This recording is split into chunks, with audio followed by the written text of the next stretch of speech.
자, 과학과 전쟁 13주차 3차 시 수업을 시작하겠습니다. 지금 여러분 지난 시간에 그 원자 이론과 모형에 관련된 내용을 좀 학습을 했고요.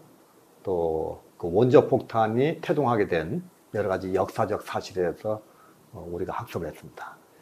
자, 오늘은 그 핵에 관련된 전문가의 한 분을 모시고 여러분이 그동안 배우고 또 앞으로 배울 내용에 대해서 좀 심화할 수 있는 이런 시간을 갖도록 하겠습니다. 오늘 소개시켜드릴 전문가는 한국국방연구원에 계신 이상민 박사님입니다.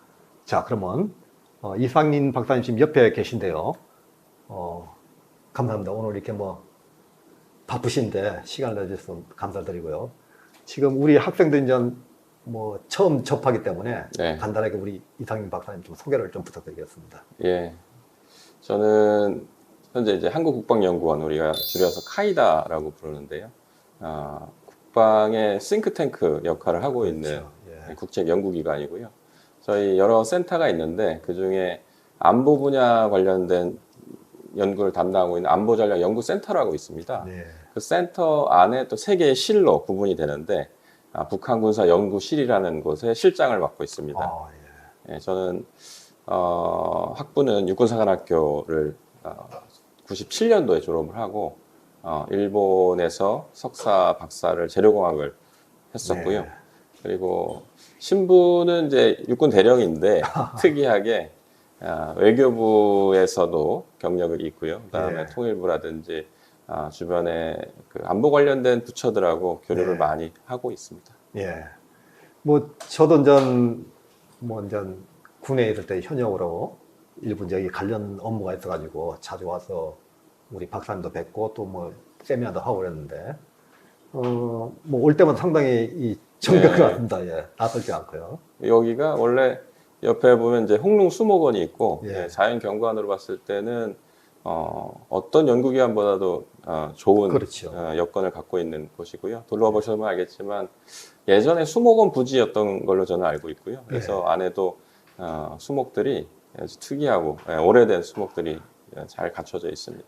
예. 여기 이제 카이다에서 근무하시는 부서하고 네. 또 일본 통일부 쪽에 말씀하셨는데, 그럼 주로 여기서 담당하시면서 대외적으로 이렇게 좀 활동하고 있는 그 전문 분야는 지금 어느 쪽으로 이렇게 하고 계세요? 네, 사실 제가 전공은 재료공학을 했습니다만은 예.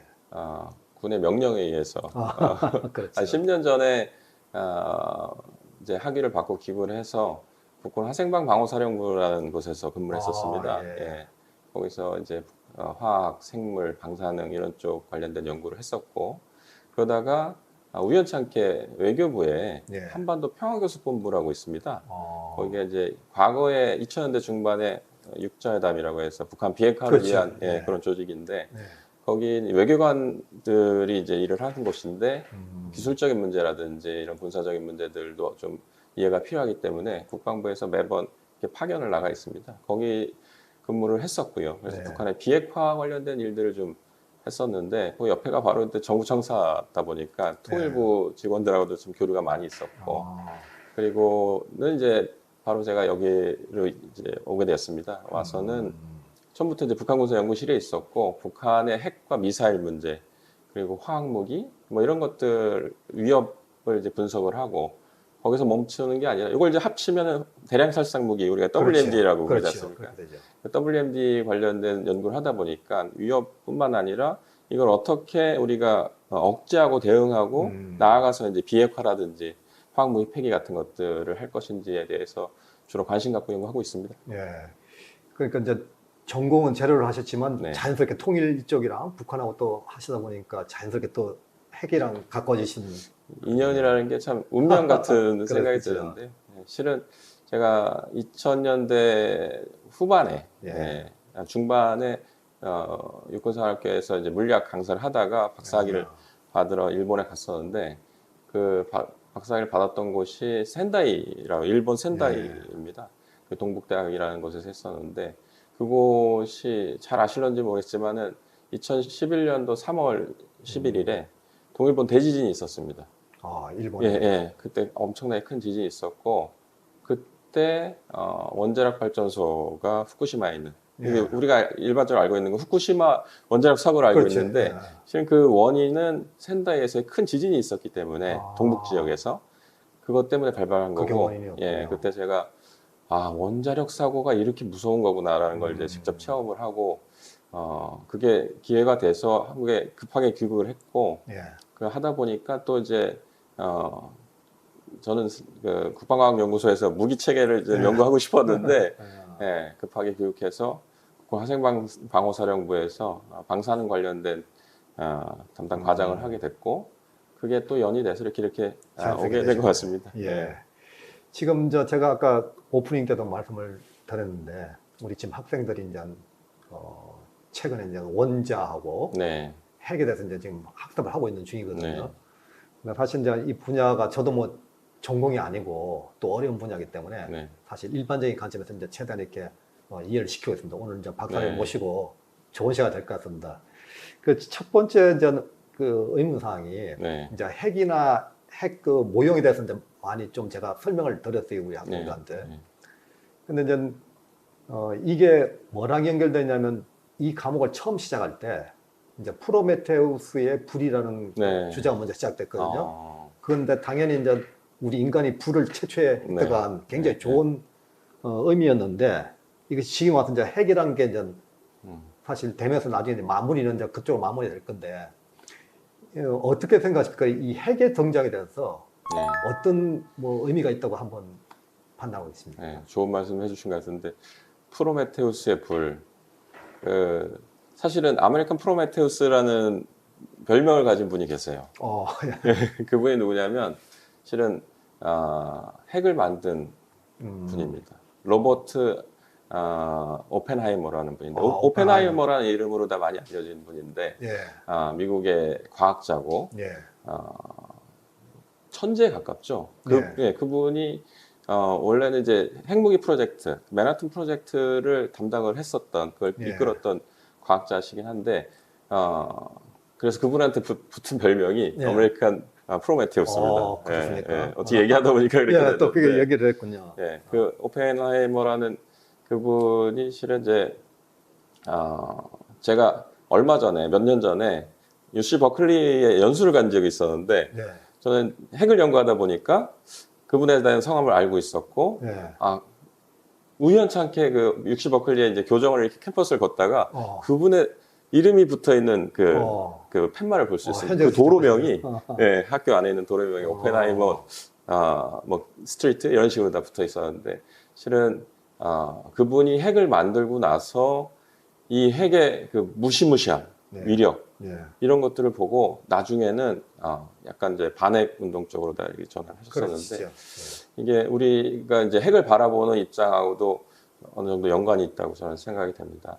이 과학자들의 호기심으로 인해서 핵 개발이 시작된 거나 마찬가지거든요. 2차 세계대전이 발발되기 전에 독일에서부터 예. 사실 이론 물리학, 원자핵이라든지 이런 것들 이론 물리학에 가까운데 예. 이런 쪽의 연구를 정말 많이 했던 그 국가가 독일입니다. 그렇죠. 아인슈타인도 마찬가지고요. 예. 그 당시에 아인슈타인이 이런 것들을 계속 연구를 하고 있었는데 히틀러가 등장하면서 사실 2차 세계대전 전에 핵무기 연구를 먼저 시작을 했습니다. 예. 그리고 나서 2차 세계대전이 일어난 거고. 그렇죠. 만약에 아인슈타인이 그 사실을 미국에 알리지 않았다면 예. 독일이 먼저 핵 개발을 했을 수도 그럴 있습니다. 수 있겠죠. 근데 결과적으로 봤을 때는 그 아인슈타인이 루즈벨트 대통령한테 편지를 썼고 그래서 미국이 먼저 핵 개발을 굉장히 빠르게 시작을 했고 그렇죠. 그걸 이끌었던 분이 아까 말씀드렸던 오펜하이머였던 네. 건데요. 그래서 미국은 2차 세계대전을 하면서 독일의 핵 관련된 시설들을 주로 이제 네. 포격을 합니다. 네. 그래서 독일이 그 핵을 개발하지 못하게끔 한 거죠. 어찌됐든 이 2차 세계대전과 함께 이 핵무기들은 개발이 됐고 2차 세계대전을 마무리 짓는 그러니까 독일의 핵무기를 사용하진 않았지만 당시에 이제 일본의 핵무기를 사용함으로써 이제 2차 세계대전이 종식하게 되는 그런 이제 계기가 됐다. 여기에 대한 뭐 의견들은 다양한 의견들이 그렇죠. 있겠지만 어찌됐든 시점으로 봤을 때는 그게 이제 2차 세계대전을 끝내는 시점에서 작용했던 것은 사실이니까요. 예. 그리고 그 핵무기들이 실은 냉전과 함께 서로 경쟁적으로 핵무기를 개발하면서 그렇죠. 지금 이 단계까지 왔다고 생각하는데, 뭐 순서들에 대해서는 다들 아실 거라고 생각하는데요. 미국이 개발을 하고 당시 냉전의 이제 적국이었던 네. 소련도 이제 서둘러서 개발하죠. 그래서 미국의 그 핵 개발 관련된 기술들이 넘어가면서 아주 빠른 시간 안에 소련이 두 번째 핵 개발을 완성했고, 그리고 사실 그 중간에 미국이 핵을 개발할 때 미국 단독으로 했다기보다는 영국과 같이 한 거거든요. 네. 그래서 영국에서 그 기술 우리한테 달라 그랬는데 당연히 안 주죠. 그렇죠. 그래서 영국이 이제 독자적으로 하면서 그 세 번째 핵 개발 국가가 된 게 영국이고, 네.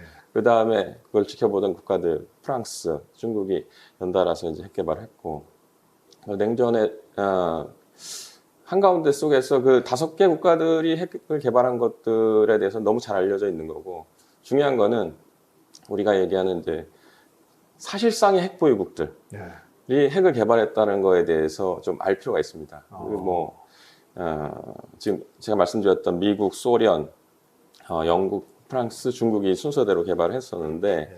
그 이후에는 중국과 적대 관계에 있었던 인도, 그렇죠. 그죠? 그리고 인도, 파키스탄. 파키스탄. 그 다음에 여기에 북한도 들어가고, 이스라엘 같은 경우에도 이제 우리가 있다고 예. 보고 있는 것이고요. 예. 그래서 이 9개 국가들이 현재로서는 어떻게 보면 핵무기를 개발하고 보유하는 국가에 해당된다, 이렇게 볼 수가 있겠습니다. 지금 좀 뭐 마침 말씀하신 게 네. 지금 이 감옥하고 있는 지금 앞에 주에서 계속 이제 학습하던 내용이었습니다. 그래서 우리 박사님께서 또 설명해 주시니까 우리 학생들 굉장히 좀 큰 복습이 됐거든요. 도움이 됐을 것 같습니다. 네. 근데 이제 아까 말씀하셨지만 실제는 전 그 독일 나치의 주로 유태인 과학자들이죠. 이 네, 과학자를 네. 중심으로 이제 핵무기에 대한 연구가 시작돼가지고 오펜하이머도 유태인입니다. 그렇죠. 예. 다 유태인 위주로 이렇게 이제 됐는데 뭐 사실 그런 얘기도 하더라고요. 만약 히틀러가 핵무기를 먼저 가졌으면 어떻게 됐을까? 네. 근데 결국은 이제 미국이 먼저 갖게 되면서 이제 히틀러는 망하게 되고 그렇다면 사실은 이제 핵무기를 개발할 의미가 없어진 건데 네. 미국은 이제 그 뒤에 또 소련을 또 의식해서 이제 개발하게 되고 소련은 또 뭐 미국을 의식해서 개발하게 되고 그렇죠. 예, 이게 개발 역사를 쭉 보면 지금 말씀하신 나라가 전부 다 강대국이지 않습니까? 네. 부자인 나라고. 네, 네, 네. 그 약한 나라는 지금 뭐 아무것도 못하고 이런 건데 이런 현상에 따른 덕과 실은 어떻게 보고 계십니까? 득과 실요? 예. 글쎄요, 득과 실을 말씀드리기 전에 최근에 우리가 많이 알고 있는 우크라이나 사태, 우크라이나. 예, 요걸 좀 가지고 좀 더 설명을 드리자면, 실은 우크라이나라는 국가, 지금은 이제 그 전쟁에 이제 휘말려서 굉장히 고통을 받고 있는 나라죠. 참 안 됐다고 생각을 하는데, 90년대 초반에 네. 구소련이 붕괴하면서 세계 국가가 우연히도 네. 핵보유국이 될 뻔했습니다. 그 세 개의 국가가 어디냐면 우크라이나, 카자흐스탄, 벨로루시, 요 세 개 국가인데 그거 붙어 있죠. 그렇죠. 예, 소련의 이제 위성 국가들이었고 그때 소련이 갖고 있던 핵무기들을 이렇게 배치해놨던 겁니다. 자연스럽게 그러면서 이게 해체가 되면서 그게 그대로 남게 되니까 핵보유국이 될 뻔했었는데 네. 그 당시에 미국이 바라봤을 때 큰일 났다. 이런 나라들이 핵을 관리할 수 있는 그런 능력들이 없다라는 걸 알게 됐습니다. 왜냐하면 그렇죠. 워낙 혼돈의 시기였기 때문에 이걸 그대로 방치했다가는 그 핵무기들이 어디로 가게 될지 통제가 안 되니까. 실은 그 앞서 5개 핵 강국이 만든 조약이 있지 않습니까? NPT라고 하는 그걸 관리하는 게 IAEA라고 해서 오스트리아의 그 기구가 있는데 이들이 두려워했던 것들이 핵이 확산된다. 그러니까 이 핵무기들을 여러 단체, 국가들이 갖게 되는 거에 대해서 두려워했던 거죠. 그래서 그게 이제 70년대 출범이 됐었는데 그게 그 우려가 현실로 드러날 뻔했던 사태가 소련의 붕괴였습니다. 그래서 그 세 나라가 갑자기 이제 핵보유국이 되는 상황이었는데 미국에서 사실 그 민주공화당의 그 의원들이 합심을 해가지고 CTR이라고 하는 이제 프로그램을 만듭니다. 이게 Cooperative Threat Reduction이라고 해가지고 협력적 위협 감소라는 표현을 쓰는데요. 어마어마한 국가 예산을 만들어서 그 나라의 과학자들, 핵과학자들이죠. 핵과학자들이 다른 직업을 갖게 하거나 또는 그 당시에 있었던 그 핵 시설들 또는 핵 탄두 이런 것들을 이제 해체하고 이전하는 그렇죠. 그런 데 비용까지 다. 비용을 엄청나게 투입을 어. 했습니다. 그런 노력이 있었기 때문에 실은 그 핵무기라는 것이 일부 국가들에 한정돼서 이제 지금 관리가 되고 있는 거다라고 이제 생각을 하고 있는데, 요즘 시대는 이제 제2의 핵 시대라고들 부를 정도로 네. 핵무기를 이제 서로 갖고자 하는 그런 분위기를 가고 있습니다. 그렇죠. 이게 실제 우크라이나 사태가 터지면서 만약에 우크라이나가 그 당시 핵을 포기하지 않고 갖고 있었더라면 그렇죠. 이런 사태가 벌어졌을까라는 이제 사람들이 의문을 갖게 되는 그렇죠. 거죠. 네. 그런 의문을 이제 많은 사람이 갖게 된 겁니다. 그래서 이걸 이제 시간이 흐르면 어떻게 될지 모르겠지만 이 핵무기라는 기술이 예전에는 어마어마한 그 시설과 네. 인력과 자본이 있어야만 그렇죠. 됐다고 하면 앞으로는 과학기술이 점점 좋아지니까 꼭 그렇지 않더라도, 물론 이제 간해수공업으로 집에서 만들 수 있는 수준은 아니지만 핵물질만 사실 있다고 하면 핵무기를 제조하는 것은 그렇게 어려운 것은 아닙니다. 그래서 그 핵물질을 잘 관리하고 통제하는 그런 쪽의 노력이 없다면 이 핵무기는 인류한테 큰 재앙이 되지 않을까, 저는 그렇게 그렇지. 생각을 하고 있습니다. 그러니까 저도 이제 이 과목을 가르치면서 많이 느낀 것이, 가지고 있는 것도 중요하지만 사실은 더 중요한 것은 관리하고 통제하는 문제거든요. 네. 특히 이제 강대국들이 이제 지금 어느 미국을 중심으로 이렇게 통제가 어느 정도 되고 있는데, 아까 말씀하신 이제 뭐 일부 소국가라든지 불장국가가 갖게 돼가지고 어떤 문제가 발생했을 때 과연 이것을 컨트롤할 이 능력, 이것이 문제인데, 앞으로 어떻게 보세요? 그래, 이 핵전쟁이 어떻게 예상하십니까? 생각은 어떻게 하십니까? 이제 많은 이제 전문가들이 예측하기를 인류의 마지막 전쟁은 결국은 글쎄요, 핵전쟁이다. 지금 일반적으로 그렇게 얘기를 하는데, 얘기는 하고 있는데, 예. 그래서 좀 더 나가서 인류의 마지막 전쟁은 진짜 돌도끼로 싸우는 전쟁이 되지 않을까. 왜냐하면 핵전쟁이 일어나서 모든 무기, 우리 현대화된 어떤 문명 이런 것들이 다 파괴되고 나면 그때 남는 건 돌도끼 아니겠어요? 그렇겠죠. 예, 그런 이야기를 하시는 분들도 계신데 저는 맞다고 생각합니다. 그 핵전쟁이 일어났을 때는 단순히 핵을 갖고 있는 국가가 핵을 갖고 있지 않은 국가에 대한 공격보다는 핵과 핵을 갖고 있는 국가들끼리의 그 핵 전쟁, 이게 최악의 상황이거든요. 그렇죠. 그런 상황이 사실 벌어지면 안 되는데 사실 두렵습니다. 예, 그런 사태가 벌어질까봐. 예. 근데 이제 뭐 국가와 국가끼리도 인간 대 인간끼리 그 성격이 비슷하거든요. 그래서 뭐 무정부 상태라 하니까 국제적인 무정부 상태이기 때문에 그런 사태가 발생하면 안 되겠지만 상당히 뭐 그런 우려가 많이 지금 제기가 되고 있고, 이 과목의 말미 부분에도 아마 그런 내용을 좀 이제 다루려고 합니다. 그다음 좀 마지막으로 이제 얘기하고 싶은 것은, 이 과목 내용은 아니지만 이제 우리가 한국이다 보니까 북한을 생각 안 할 수가 없거든요. 그 북한 이제 뭐 핵무기 개발했다, 미사일 쐈다 하면 상당히 뭐 예전에는 굉장히 긴장했는데 요즘은 또 많이 뭐 이렇게 좀 의식이 무마된 것 같기도 한데, 그 어떻습니까? 북한 핵 능력에 대해서는 어떻게 판단하고 계십니까? 글쎄요. 제가 그 북한의 핵 능력을 어떻게 권위 있게 이렇게 평가해 드릴 수 있는 그런 입장은 아닌데요. 왜냐하면 북한 핵 능력에 대해서는 평가가 다 상이합니다. 핵무기 숫자라든지 진짜 북한이 고농축 우라늄을 갖고 있는 거야? 또는 뭐 진짜 그 미사일도 여러 번 쐈지 않습니까? 근데 그런 미사일들을 전쟁에서 사용할 수 있을 정도로 양산을 많이 해놓은 걸까? 아니면 시험 발사를 통해서 이제 위력 시범만 보이는 걸까? 이게 다양한 의견들이 있습니다. 근데 확실한 건 북한이 지금까지 6번의 핵실험을 했다는 겁니다. 핵실험을 했죠. 네, 6번의 핵실험을 했고, 그게 위력으로, 우리는 지진파를 통해서 그 위력을 감지를 하는데, 그걸 통해서 마지막 6번째 핵실험에서 꽤 그 위력적인 실험이 있었다는 것을 알고 있다는 거죠. 그리고 제가 아까 외교부에서도 잠깐 근무를 했다는 말씀 드렸습니다만, 그 육자회담이라는 게 2000년대 중반에 활발하게 진행되다가 2008년까지 진행이 됐었고, 그 이후에 이제 진행이 못 되고 있습니다만, 그 당시의 성과라고 하면 그 베일에 가려져 있던 북한의 영변 핵시설을 우리가 한번 가봤다는 거죠. 실제 그때 이제 많은 과학자들이 방문했고, 실제 그 안에 뭐 사찰이라는 표현까지는 좀 그렇습니다만은 어느 정도 수준인지를 알게 됐던 겁니다. 근데 실은 제가 좀 우려스러운 거는, 북한이 핵무기를 많이 갖고 가려고 하는 그런 의도라든지 이런 것들은 굉장히 우리가 경계해야 되고 주의를 기울여야 되는 부분이기도 한데요. 우리가 간과하는 부분 중에 하나가 북한이 그 핵무기를 만들기 위해서 그 핵시설들을 70년대, 사실 그 전부터 과학자들을 소련으로 유학 보내서 키워서 그리고 80년대에 한참 이제 영변에 핵시설들 건설을 하거든요. 네. 그 시설들에서 플루토늄도 만들고 네. 그다음에 고농축 우라늄도 만들고 이런 것들을 했던 겁니다. 근데 이미 너무 오래됐죠. 오래됐는데도 불구하고 지금도 가동을 하고 있습니다. 왜 그 가동을 하는가 하면 북한이 위력을 점점 키우고 싶은 거예요. 핵폭탄의 위력도 키우고 그 다음에 핵폭탄을 좀 더 소형화해서 전술핵무기라고 해서 네.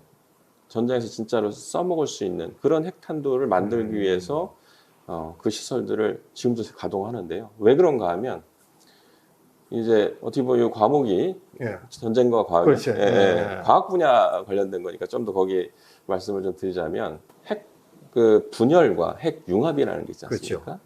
핵 분열로 만든 탄이 핵 분열탄, 우리가 보통 원자탄이고 핵 융합으로 만든 걸 수소탄 이렇게 부르지 않습니까? 예.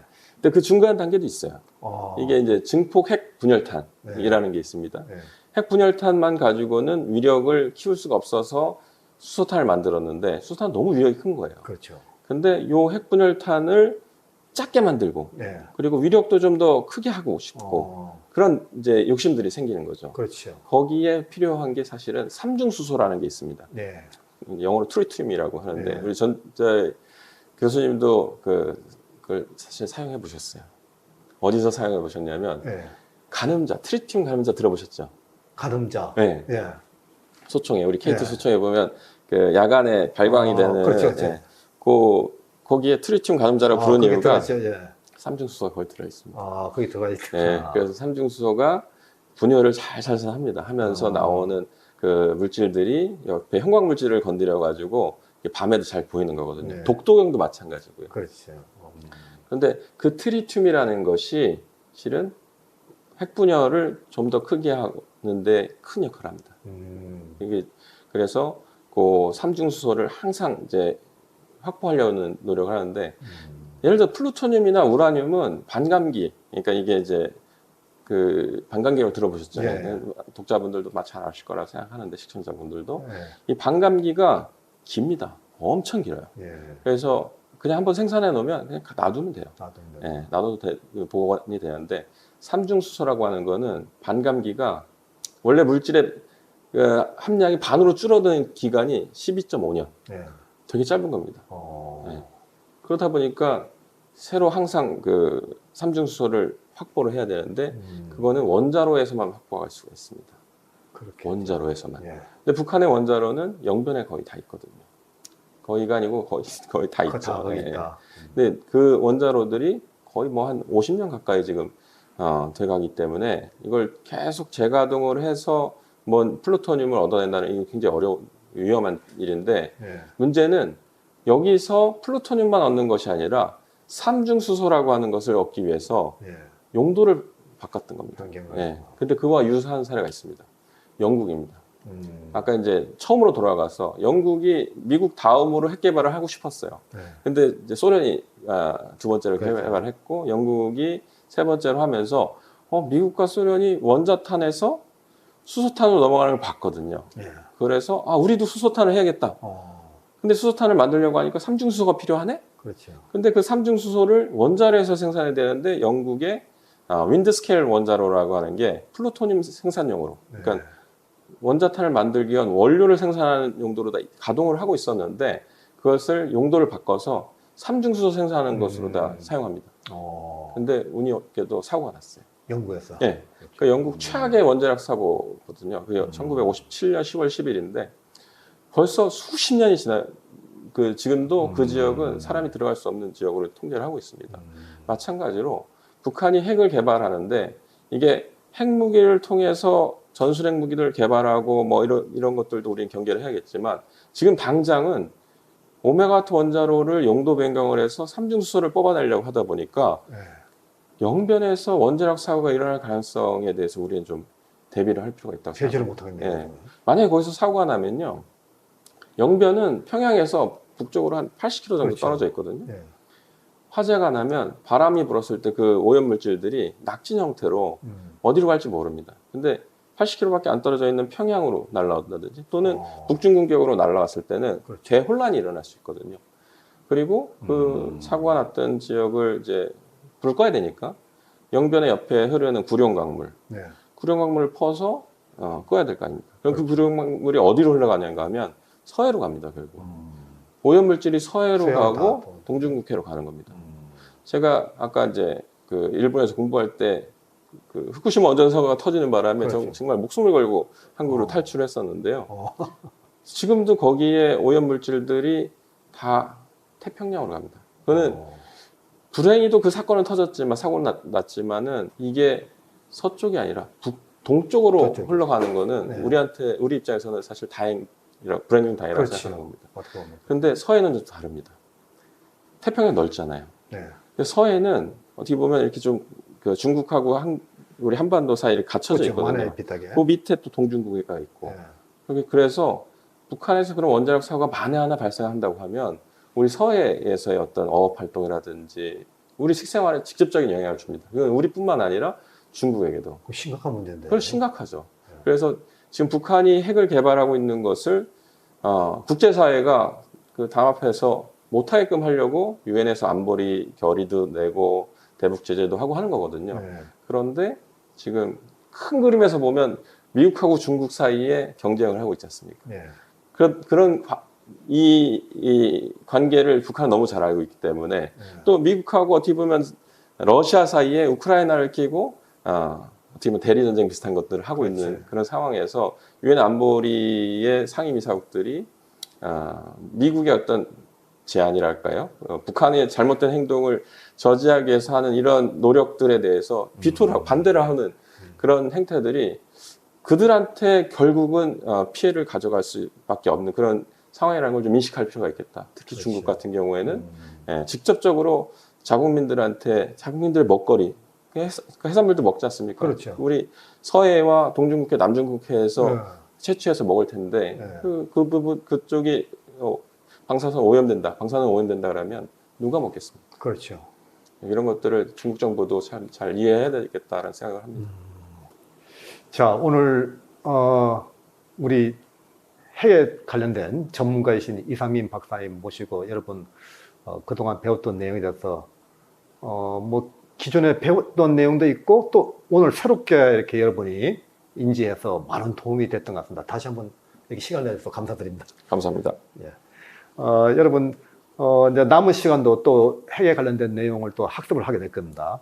이 내용을 통해서 아마 여러분이 지금 배운 내용뿐만 아니라 오늘 이 인터뷰한 내용을 참고해서 아주 다른 사람보다는 더 많은 내용을 알게 되는 그런 좋은 기회가 됐을 것 같습니다. 자, 여러분 그럼 이번 주도 수업 받느라고 수고 많았고 다음 시간 이어서 계속 여러분 핵에 관련된 내용을 또 학습하도록 하겠습니다. 자, 박사님 수고 많았습니다. 네, 수고하셨습니다. 예, 수고하셨습니다. 감사합니다.